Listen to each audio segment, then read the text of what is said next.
Buenos días, estamos aquí con un café con el predicador, que hoy tenemos a Gerson. Y bueno, hoy hemos tenido la última predicación de una serie de 5 por los comienzos de Iglesia. Entonces, pues hoy hemos estado hablando de Hechos 10, del 23 al 25, y hemos empezado con una pregunta muy interesante que quiero que Gerson nos conteste, que es: ¿deberían las personas del Real Madrid ser bienvenidas en nuestra iglesia? A ver, yo siempre que me toca predicar intento pensar, va a pasar algo hoy, y cuando vi que hoy era el clásico digo, mira, sea lo que sea, hay que meterlo. Primero porque yo soy muy futbolero y soy muy del Barça, y además que aquí en la iglesia tenemos bastante, pues nos llevamos bien y hablamos mucho de fútbol, pero también como una especie de gancho de que la gente diga, ostras, vaya tontería sería, ¿no? Decir, una persona no es bienvenida por el club de fútbol que apoya, pero fíjate tú que cuando hago el clic de decir, quizá otra cosa sí, a mí me da la sensación de que la reacción de la gente ha sido, ostras, es verdad. Y como decir, jope, un club de fútbol, jajaja, pero ¿por qué sí que lo haríamos con otras cosas, ¿no? Entonces al final es un gancho, Claro. como un hook, es un hook de un reel de Sí, Instagram, es un sí, gancho sí. para que la gente diga, ah, mira. Sí, Entonces, no, la verdad que ha sido muy interesante porque hemos empezado con esa pregunta, y al quitar en esa pregunta el ¿deberían las personas del ser bienvenidas en la iglesia? Pues creo que nos ha dado mucho de qué pensar. Y bueno, como he dicho, hemos estado hablando de Hechos 10, 23-25, que bueno, resumidamente habla de que Dios no hace acepción de personas. Entonces, bueno, uniendo con esto, quería preguntarte, ¿por qué crees que la gente, según, pues ya sea temas políticos, temas sociales, yo pienso así, y en la iglesia, pues esto es como lo contrario a lo que yo pienso? Entonces, ¿por qué crees que la gente, o qué como iglesia estamos proyectando para que la gente no se sienta que el evangelio es para ellos? claro. O sea, al final es un tema complejo, ¿eh? Y hay varios momentos en el mensaje que también hago el pequeño inciso de decir, yo entiendo que habrá situaciones que sean complejas, que creen preguntas, pero yo sí que creo que en general toda persona debería sentirse bienvenida, o como mínimo saber que el mensaje es una invitación realmente para ellos, que está a su alcance, que luego tendrán que ver qué significa, pero que está a su alcance, ¿no? Y creo que eso no siempre ha sido así. Desde luego, algunos de los temas son complicados, Claro. Entonces entiendo que también algunos de los temas que podrían hacer que alguien se sintiera alejado se entremezclan con otras cosas, como has dicho tú, la política, temas de sexualidad, comunidad LGTBI, se entremezclan con muchas cosas. Entonces yo no estoy diciendo que sean temas sencillos, pero sí que creo que a veces la iglesia hemos fallado en transmitir esto, y deja que te diga al menos, bueno, 2 o 3 ejemplos, ¿no? Creo que muchas veces utilizamos un lenguaje muy polarizante de nosotros y ellos, que eso no ayuda. Hablamos muchas veces de nosotros y como ellos, ¿no? Que entiendo por qué lo decimos, pero al final eso lanza el mensaje indirecto de tú no eres parte del club, yo sí que lo soy. Entonces creo que eso al final aleja mucho, ¿no? También cuando al final a veces hablamos con un lenguaje propio que la gente no entiende, a veces al final lo que proyectamos es yo soy lo que digo, ¿no? Yo estoy aquí y tú no estás aquí, ¿no? Sí. Pero déjate una cosa más que me parece siempre muy interesante. Creo que el Evangelio nos pone a todos por igual. Pero es que a veces, Naomi, nos es más fácil pensar que yo me lo he ganado. De hecho, eso es lo que hacían los fariseos. Lo que hacían los fariseos era, voy a señalar lo mal que están todos los demás, porque entonces parece que yo estoy bien.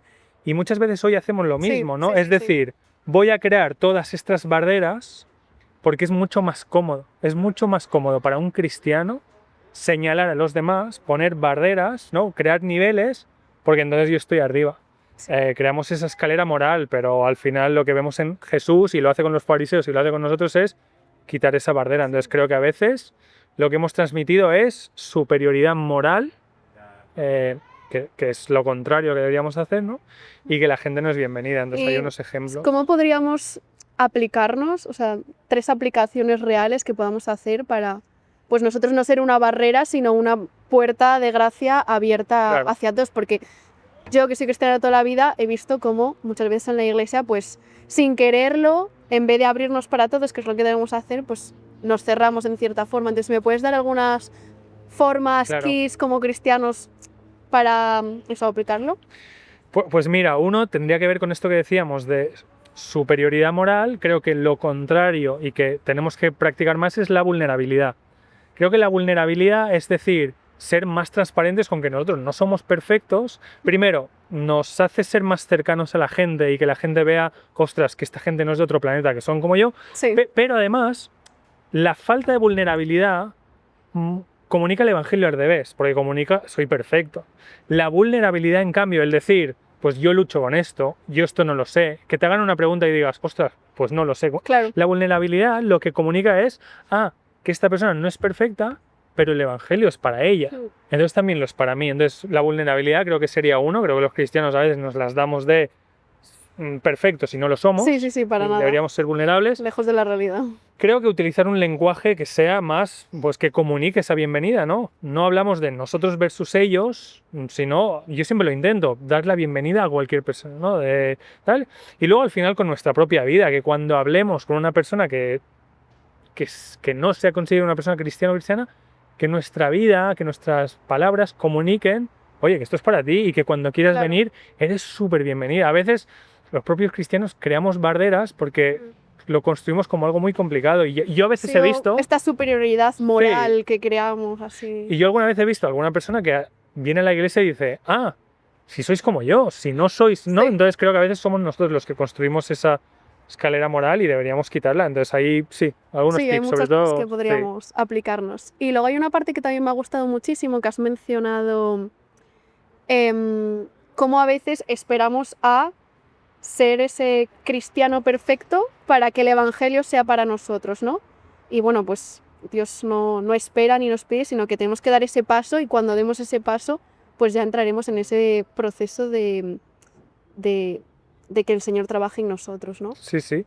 Y además es que cuando hacemos eso, le estamos dando la vuelta al evangelio, pero sobre todo, yo no tengo el poder de cambiar yo por mi propia voluntad y sobre todo, yo no tengo la capacidad de decirle a otra persona, deja de hacer esto y que ella lo haga porque yo lo digo. Si alguna persona tiene que hacer un cambio en su vida, es Dios quien puede y debería hacer que ese cambio ocurra. Yo no puedo decirle a otra persona, deja de hacer esto porque yo lo digo. Yo no tengo la autoridad. A medida que creces también en la fe, pues tú mismo, esa persona va dando esos pasos hacia el cambio. Claro. Pero entonces para eso lo que yo quiero es que esa persona se encuentre con Dios y se encuentre con Jesús. Una vez más, yo no estoy hablando aquí de abaratar el evangelio. Es lo peor que podemos hacer, comunicar algo que no se corresponde. Yo no estoy diciendo eso. Pero que yo lo que quiero es que la gente se encuentre con este Jesús y luego le siguen y ya verán cómo su vida cambia. Igual que cambió la mía, supongo que la tuya, la de todos, ¿no? Pero no es primero cambia cómo vives y luego te presento a Jesús. No. Yo te presento a Jesús y luego cambiarás cómo vives con Él. Amén. Pues nada, Gerson, muchísimas gracias por compartirnos esto hoy.